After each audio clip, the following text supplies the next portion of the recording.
Au commencement, Dieu créa le ciel et la terre. La terre était déserte et vide, et la ténèbre à la surface de l'abîme. Le souffle de Dieu planait à la surface des eaux. Big Bang. Qui n'a jamais entendu ce mot? The Big Bang Theory.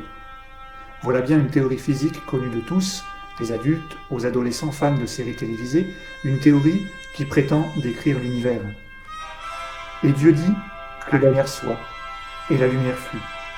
Dieu vit que la lumière était bonne, Dieu sépara la lumière de la ténèbre.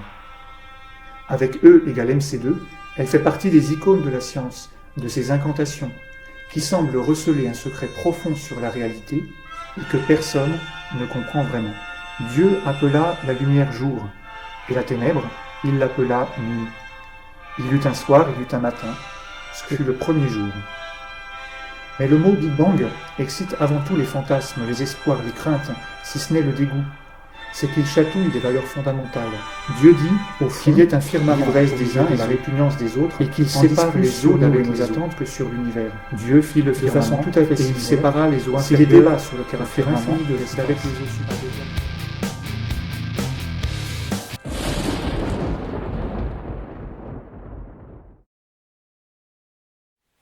Le deuxième chapitre de l'encyclique Laudato Si s'intitule L'Évangile de la création. Dans le premier chapitre, le pape François a exposé ce qui se passe dans la maison commune en écoutant les scientifiques.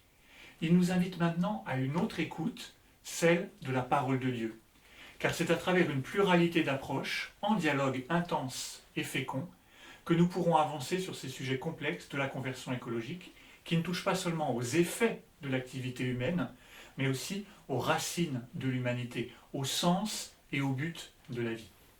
Mais au lieu d'aller directement à ces textes, je préfère m'arrêter un instant sur ce qui fait difficulté, sur ce qui nous empêche de bien les comprendre, parce que le terme création pose problème, particulièrement dans notre culture française d'aujourd'hui. Alors une première difficulté concerne le rapport entre la science et la foi. Comme chrétiens, nous croyons au Dieu créateur du ciel et de la terre. Mais la science fournit une autre explication. Le Big Bang, il y a 13 milliards d'années. La vie qui se développe peu à peu. L'homme qui descend des grands singes. Et alors, qui croire? Le prêtre ou le scientifique? En fait, ces contradictions nous obligent à réfléchir plus profondément pour concilier ce que nous disent d'un côté les Écritures, car nous savons, nous croyons que Dieu nous parle en vérité à travers elles, et ce que nous démontrent les équations de la science. Ne déconnecte pas ton cerveau quand tu vas à la messe ou quand tu lis la Bible.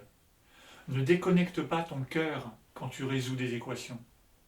Le mystère n'est pas quelque chose que Dieu nous interdit de comprendre. Le mystère est quelque chose que nous n'aurons jamais fini de comprendre et d'explorer avec tout ce que nous sommes. Deuxième difficulté, nous sommes aujourd'hui plus sensibles à la diversité, à la pluralité des visions du monde et à leur évolution à travers l'histoire. Pourquoi le mythe d'un Dieu qui crée le monde en 7 jours serait-il après tout plus recevable que le mythe d'un monde sorti d'un œuf primordial ou d'une guerre entre les dieux? À chaque culture sa vérité. Il faut avoir conscience ici de 2 écueils. Si chacun a sa vérité, sa propre conception de l'homme, alors pourquoi ne pas justifier les sacrifices humains, l'esclavage, l'excision, au nom de particularités culturelles? Chacun sa culture, chacun sa morale, mais alors allons jusqu'au bout. Il faut abandonner aussi l'idée d'une dignité humaine universelle, de droits humains applicables à tous. Le second écueil est l'inverse du premier et n'est pas moins dangereux. S'il n'existe qu'une seule vérité, alors tout homme devrait s'y soumettre. Et la vérité, à ce moment-là, au lieu d'être libératrice, devient totalitaire. Des régimes politiques basés sur des idées généreuses, par exemple de progrès, d'éducation, de vertu, d'égalité de classe, ont dévié vers la terreur et l'oppression au nom d'une vérité à instaurer et d'une morale civile ou religieuse pour y parvenir. Pour nous, disciples de Jésus, souvenons-nous toujours que Jésus ne dit pas « la vérité est ceci » ou « la vérité est cela ». Il dit « moi, je suis le chemin, la vérité, la vie ». C'est-à-dire que la vérité n'est pas relative, au sens où chacun aurait sa propre vérité, mais elle est relative au sens où nous ne découvrons la vérité que dans une relation. Et souvenons-nous aussi que celui qui a dit « moi je suis la vérité » a été condamné et a été mis à mort. Sa résurrection nous dit que la vérité n'a pas besoin de la violence pour montrer qu'elle est vérité. Elle n'a pas besoin de défenseurs en armes. Elle a besoin de témoins heureux d'en vivre. Elle agit par attirance du cœur. La vérité vraiment chrétienne ne peut être que charité. Et enfin, la troisième difficulté que soulève l'idée de création par Dieu est d'ordre philosophique. La création suppose une idée de dépendance. Si Dieu m'a créé, comment puis-je être libre face à lui? Le philosophe Emmanuel Kant fonde sa philosophie de l'homme sur l'émancipation, sur la sortie de la minorité. Et depuis 200 ans, ce positionnement s'est peu à peu radicalisé. La liberté des modernes refuse toute dépendance à un autre, refuse tout ce qui apparaît comme une limite imposée, refuse la détermination par une nature humaine. L'homme se possède lui-même. La grandeur de cette vision du monde, c'est d'avoir donné ses lettres de noblesse aux valeurs d'égalité, de liberté, de droit, de justice sociale, et d'avoir tenté de les incarner dans des institutions réelles. Mais à leur époque, les philosophes des Lumières ne pouvaient pas penser la liberté comme une liberté absolue par rapport à l'environnement, à la nature. Aujourd'hui, les sciences font exploser ces limites, et des milliardaires rêvent même de supprimer la limite extrême, la mort. Mais cette conjonction entre les philosophies de la liberté et la technoscience crée une nouvelle culture. La réalité est ce que je construis, et la technique nous donne aujourd'hui d'énormes moyens pour le réaliser. Souviens-toi du paradigme technocratique. Si j'ajoute à chacun sa vérité, la technologie et la liberté ne sont plus mises au service d'un projet commun, mais deviennent des revendications pour combler artificiellement des désirs individuels. Surtout d'ailleurs les désirs des plus riches, puisque cela obéit aussi à une vision néolibérale de la société. Bref, tu vois comment, à nouveau, tout est lié. Notre responsabilité de chrétiens dans ce monde n'est pas de nous lamenter sur le mode « tout fout le camp ». Croyez-vous donc que ce lieu soit abandonné de Dieu?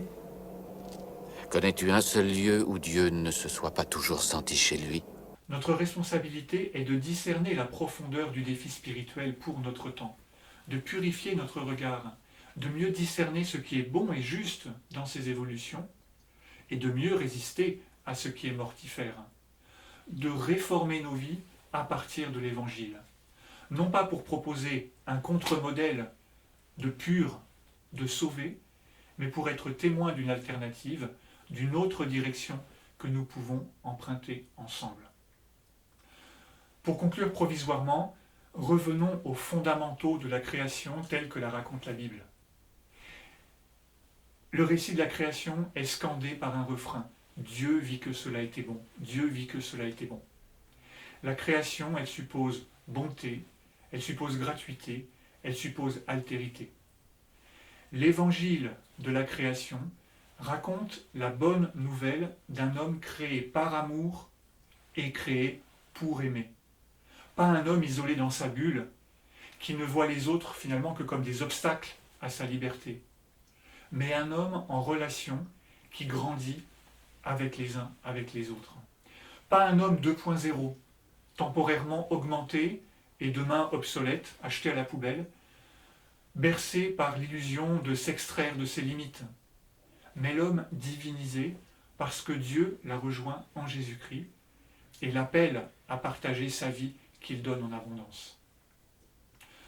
Le monde ne vient pas de l'homme, l'homme y est placé au centre.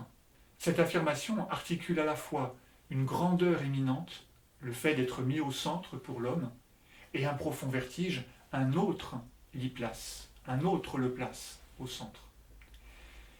J'ai conscience que ces premières réflexions ne résolvent pas toutes les difficultés. Mais il faut bien commencer par un bout, et dans les prochains numéros du Monde d'après, je te propose de continuer cette exploration de l'Évangile, de la création, de la bonne nouvelle, d'une création par amour.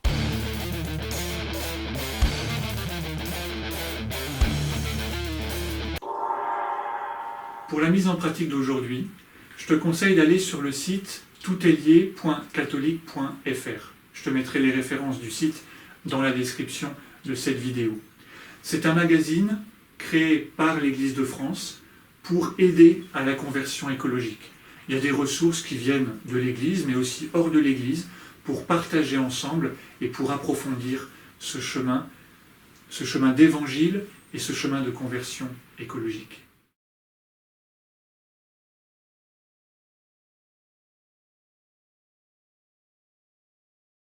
Et n'oublie pas, lâche un peu tes écrans.